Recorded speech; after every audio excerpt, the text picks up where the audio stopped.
Greetings once again. We're in a historic Gullah Geechee community. This is, as y'all can see, Tatemville. Tatemville is a historic Gullah Geechee community. In fact, it's one of the great ones, especially if you're a Gullah Geechee here in Georgia. See, a lot of y'all like look at Sapelo. You don't even have a clue. Tatemville, this community here, is truly important to us with regard to our story. Now, give you a backdrop on something. When I attended Savannah State University, Dr. Marilyn Stewart said to us in class, she said that our history, the history of African people is so great, we don't have to create mythologies. What's going on now? People are creating mythologies for us, especially since the time of the internet. People are creating even more mythologies about our stories, from the John Hansons, the Willie Lynch and all other stuff like that, the indigenous people stuff, all that again, it's tied to people having a shame with regards to our story. But instead, what this should be saying, there are no people on this planet that has endured what African people have endured throughout this entire world.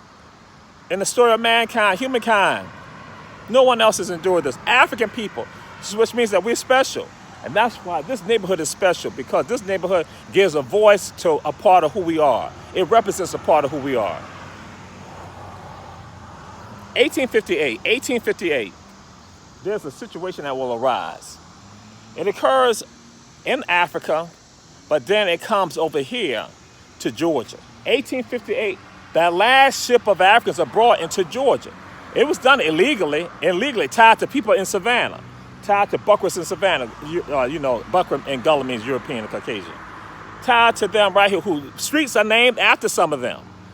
They were mayors here in the city of Savannah, elected officials here in the city of Savannah, so they conspired illegally to bring Africans here. They were still bringing them here from Africa to what we know as the United States, even after 1808. So some 50 years after 1808, they bring Africans here to Jekyll Island. So then what they do, they then take the folks off the boats at Jekyll Island, and so they now have them in November 1858. The ship is called the Wanderer. When they now take them off, they now have these Africans, most of them are children.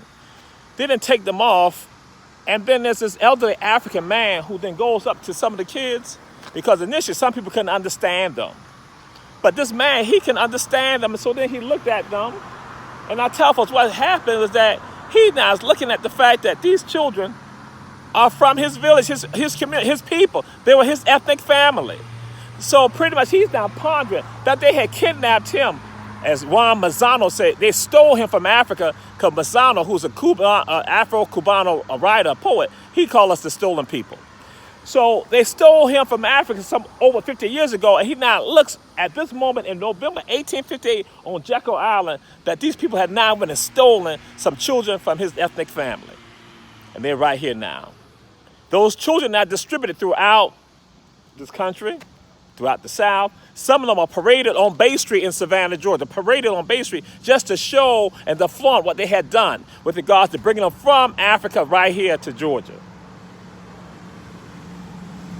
But the story of those folks don't end right there.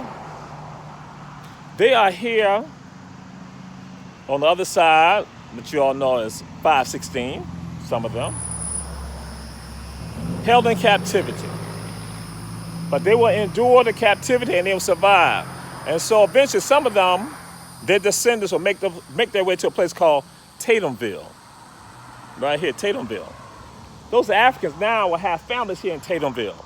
This community right here came from across the other side for Hunter Army Airfield.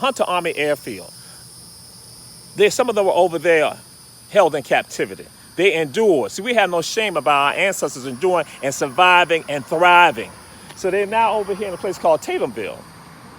And why did I say Tatemville was important? Because some of you all who call yourselves Geechees, and you say we are Geechee in Georgia, because I had this one academic years ago going to say that the Gullah, referring to us as Gullah, was something that just happened recently. I looked at him like, what? Again, I might say, here you go, an academic. And see, some of y'all listen to academics and researchers, and people give you mythology. You spit out the mythology. So I looked at him like, I said, wait a minute. I say Tatemville in Savannah was called a Gullah village in the early 1900s. Oops, what did you just say, Jamal? That this community known as Tatemville was called a Gullah village back in the early 1900s. In fact, I want to say that in the 1900s, the only one that they referred to as a Gullah village was Tatemville. So see, that's why I say, you look at Sapelo as being exemplary of our story, you better look at Tatemville, because here people are not saying specifically this was a Gullah village. And Gullah, excuse me, some of y'all think Gullah comes from some other stuff. Gullah, the Gullah people from West Africa, which I'm not going to name all the nations they're from, they are the origins of the name Gullah. Because again, it represents people who had a genius. Just like the word Geechee is, again, from the word Geechee. Again, people who had genius. So in Tatemville, their descendants are right here. Oh boy. Some of the descendants are from the Wanderer folks, the folks who were on the Wanderer.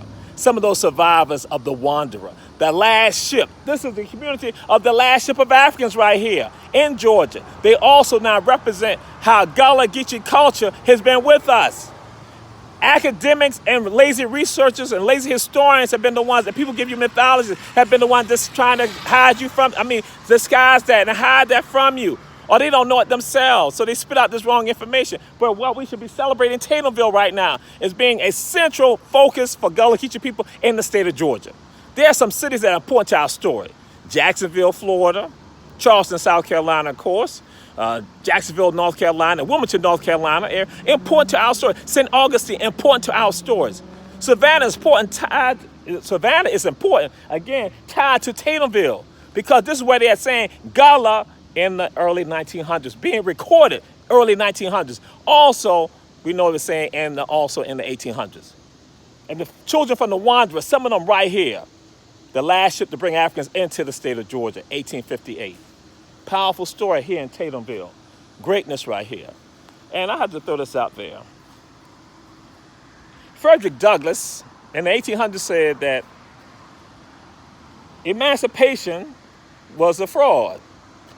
He said it was a fraud because what he had observed when he came to South Carolina and Georgia, he had saw all the horrendous stuff that was not supposed to be happening now occurring in the state of Georgia. He saw how politicians were doing all the backroom deals and now trying to oppress the people. So he called it, he said, a stupendous fraud. That's what he called emancipation. And so today people try to do a stupendous fraud on some of us regarding our story, not knowing our story. Now, I got to share this with y'all.